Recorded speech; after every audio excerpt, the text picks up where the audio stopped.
le ressortissant, le clandestin ou l'étranger en séjour irrégulier. Ce qui rentre clandestinement en violant la frontière française, c'est un délit. Ils ne sont pas les bienvenus chez nous.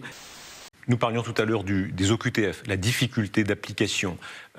Vos adversaires disent, on l'a dit, Bruno Retailleau, il parle bien, mais il est entravé. Exemple, alors, plus précis, le délit de séjour irrégulier. Ce point avait été jugé problématique lors de la loi immigration.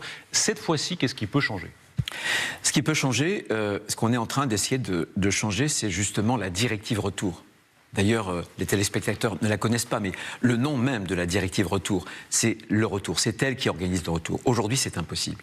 Parce que, comme je le disais, elle donne le choix aux clandestins de rester dans un délai de départ volontaire ou de partir. Première chose.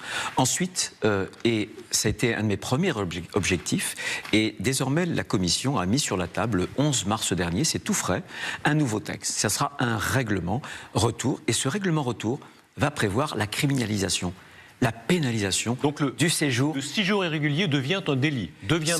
Ce sera un délit. Je veux même aller plus loin. On va négocier maintenant le texte législatif de la Commission qui est sur la table. Je veux, par exemple, moi, qu'il y ait la possibilité de fouiller les téléphones, parce que les téléphones, c'est ce qui nous permet de voir d'où vient le ressortissant, le clandestin ou l'étranger en séjour irrégulier. Ça, c'est important. Il y a aussi un autre point.